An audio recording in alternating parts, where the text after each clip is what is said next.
Calls for the resignation of the national chairperson of the People's Democratic Party, Iyorchia Ayu, keep gaining momentum as some stakeholders are calling for him to step down.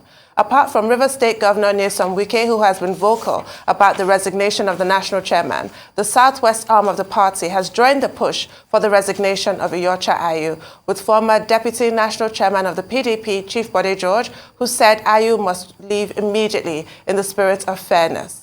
Another chieftain of the People's Democratic Party, PDP Kano chapter, Hashim Suleiman Dungurawa, has also called for the resignation of the national chairman of the party over his leadership style.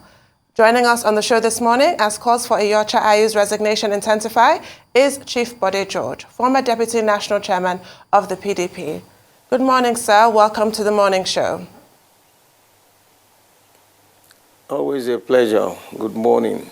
Now, sir, you're one of those voices calling for the resignation of Iyorchia Ayu based on the word that he himself gave, which you insist must be his bond, that should a northern presidential candidate be produced after the PDP primaries, then he will step down. And you're insisting he keeps his word to the party. But there are other factors behind these calls for his resignation. Some cite his leadership style, some cite partiality. What exactly are your reasons beyond that statement or promise that he made to the party initially? You know, I am not going to go into all the depths of whether he performed or he didn't perform. The most important thing is that there is this statement, this process we call inclusivity. Because right now, the South generally is out of the political equation of the PDP. That's all I'm talking about. I don't belong to Group A or Group B or C. I'm talking as an elder of the party. I'm talking as somebody who had been in the party since 1998, who listened to the concepts generated, planted by the elders, and once my position is, if we are deviating from the norm, from the culture, then some of us who are still alive must be able to call to question and call them and tell them to remain steady on their course. Because what is good for the goose is good for the gander. Now, you want me to lead a team in the Southwest, to have that bravado, to go to the rostrum, to tell our people that you must vote for our party. Where is that sense of inclusiveness? And he knows that there are 6 top positions in the land, and those 6 top positions have been so distributed such that every zone will go home with one position or the other. Now, here we are today. When Ayu became chairman, he himself knew that, look, if the presidency comes from his own zone, it makes a lot of sense to say, okay, I will resign, so that the people out in the South will have a sense of inclusivity and be part of it. You know, our founding fathers looked at the area of our party formation as a human body. You know, the human body is incomplete with any part out of it. Your body, you have the head, you have the eyes, you have your mouth, you have your tongue, you have your hands, you have the main body, you have the legs. What you are saying now is that, you know, if the leg says, I don't want to be part of the body, can this still make a body? You know how difficult it is? Even the anus, where the excreta comes from, is so vital in a human body. So what we are saying, we need to go to our people, to reassure our people that, look, this is still a party that is national in its outlook. And it's not our fault. There was a time, you know, you could get away with a lot of things, like Muslim ticket, this and that. But the situation in Nigeria today doesn't beg for that. Doesn't beg for it. You know, so let's do it the way it should be done, so that you can bring that sense of oneness, that sense of belongingness to the people. That's, I'm not talking about whether he did well or he didn't do well. He's done his best. You know, leave that to the pages of history. What we are doing is look at the structure. We are going back to talk to the people, to campaign to the people, to woo their hearts and minds. What do we tell them? How do we talk to them? I mean, you know, Nigeria today is not the Nigeria of 2015, 2019. No, no. When people refer to those ages, I say, listen, Nigeria today is different. Look at the insecurity in the land. Who is safe in Nigeria? Who is safe? We are even still looking at a united, indivisible body that will allow us to move and campaign at every corner of this nation. So who can guarantee that now? So if we have a divided house and we're going out to this battle, we will be defeated. And all I am saying is that, you know, the cloud of Armageddon is already hovering over this country. We must pray. We must work hard. We must remove this lack of cohesion amongst us, this unnecessary distrust on tribal lines. The camaraderie itself is destroyed. You can't guarantee any friendship. You can't guarantee anything anymore. So self-help is best help. We must get everybody in the party to have a sense of belonging. And it can be done. That's all. Okay, Chief Bode George, sir. Now, yes. Where should the next chairman come from? Because many have also suggested, and you seem to have alluded to that, that since the other party, the major party, APC, has their presidential candidate from the Southwest, the chairman should come from the Southwest, the chairman of PDP, so that at least you can show somebody, your people, something that you have in the PDP. And we are also coming home. Yes, you alluded to it by saying that, how do you go to the rostrum and tell your people to vote for the PDP? Is that one of the reasons why you are canvassing for IU must go also? That the next chairman should come from the Southwest. Right. Right. Now, you are saying where should he come from? I believe if you look at it rationally, without biases, he must come to the Southwest. Now, the vice presidential candidate has emerged from the South-South, right? Now, of all the three zones in the South, it is the Southwest that has not had a national chairmanship. So naturally, they should consult the leaders, consult the governors, consult everybody, consult along, the length and breadth. Because here in the Southwest, we have the personnel, we have experienced people, we have committed people, we have people who are respectable and responsible. We are never short of personnel here in the Southwest who have shown their mettle, on the field of politics. If they consult us, we'll put our heads together and we'll give them a responsible, respectable person who will make us proud and who will also be a value added to the hearts and minds of the people who are going to vote for us. You see, people said earlier, some arguments, people said, no, let's wait. We will do a proper convention. We will do this is an emergency. By the end of next month, we are heading back to the convention. Ideally, you would have had to have another convention. But the issues against having a convention now are so high. Because, number one, all those people will be coming from all corners of Nigeria to another national convention. Look at the insecurity in the land. But you have the opportunity that the structure of our party is such that once the national convention, which is the Supreme Court, people have quoted to me that, oh, why do you look at the Constitution? And I said, wait a minute.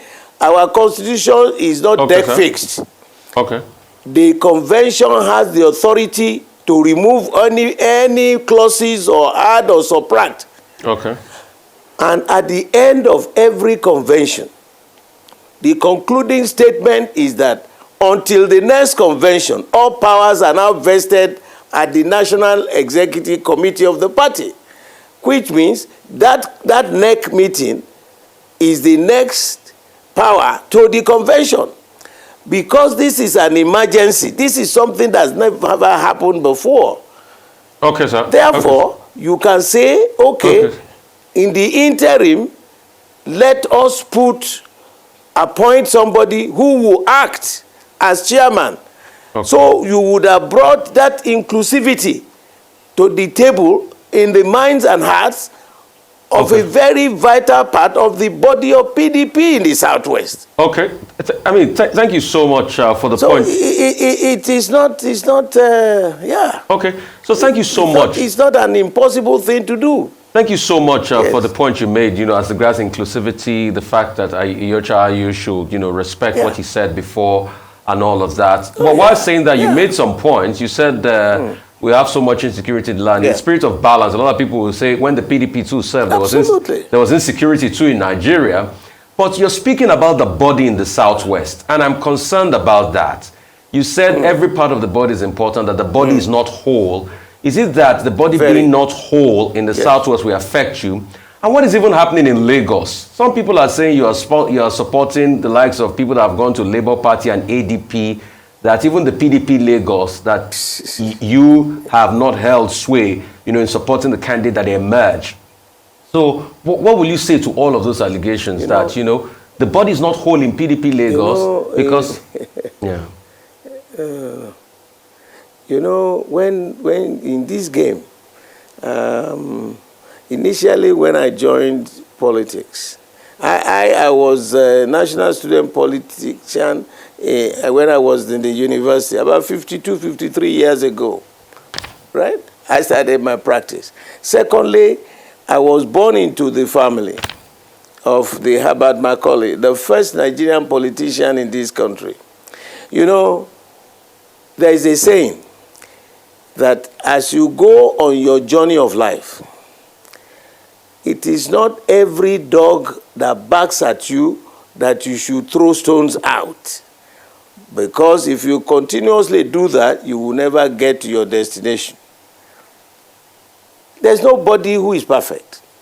You will always have, the hues and cry. People will disagree, some will agree, but the majority should be able to agree.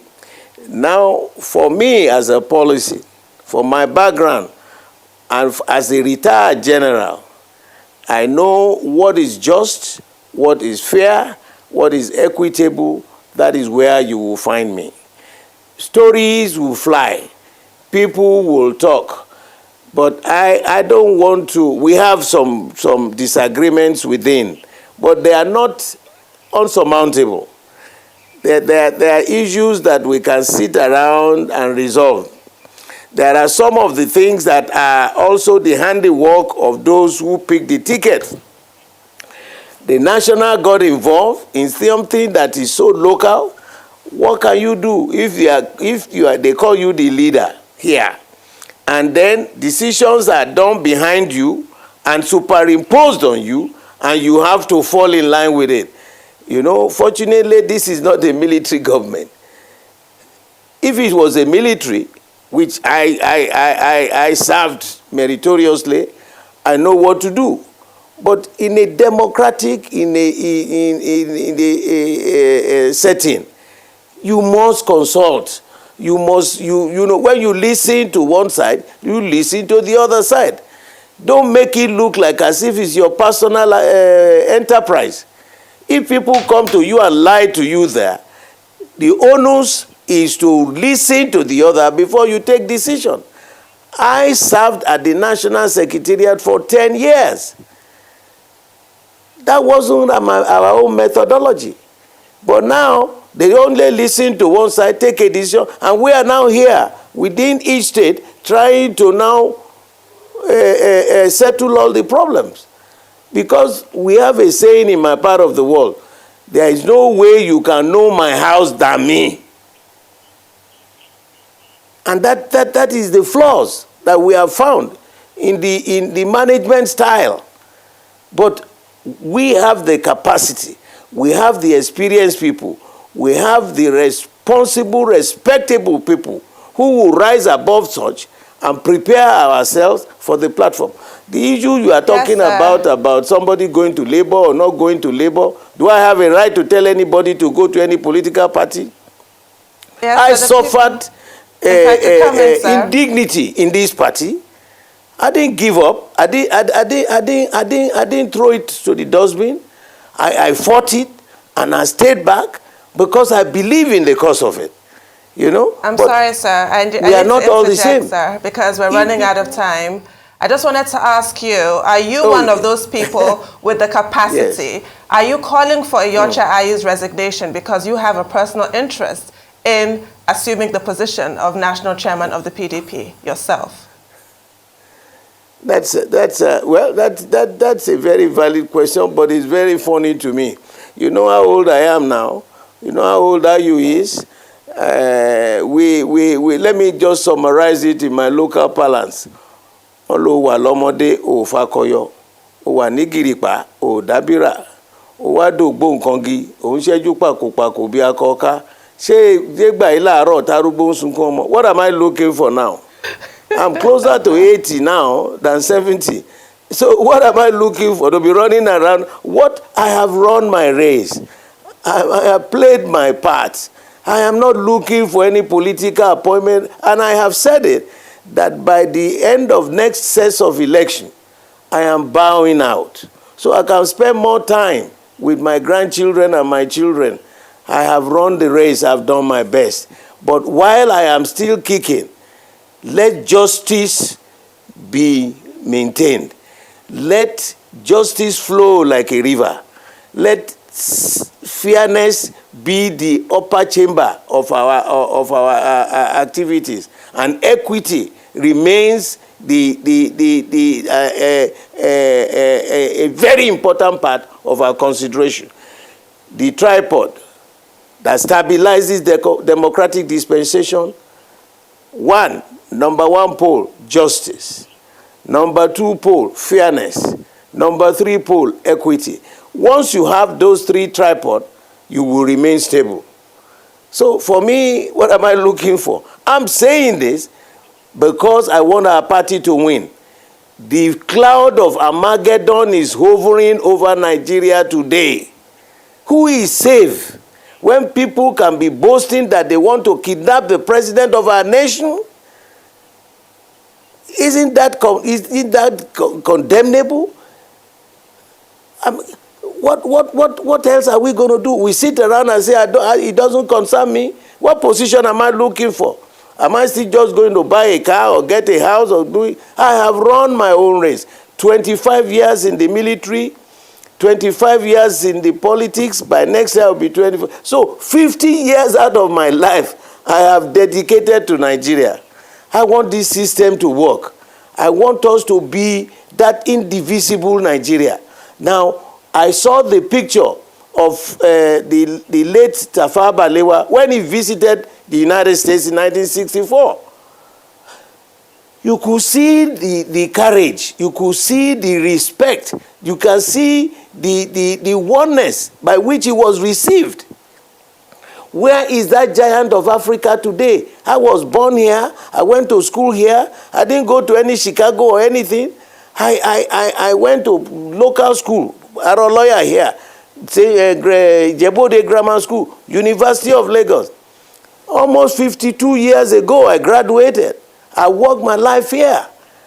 So, I'm looking at the whole country just, ebbing away. It is mind-boggling. Look at the younger generation. It is a state of helplessness and a state of hopelessness. There's nothing you guarantee. No, every sector is in dire strait. We are already at the precipice. And we must all come back. We must come back. Well, thank you, sir, if you can hear us.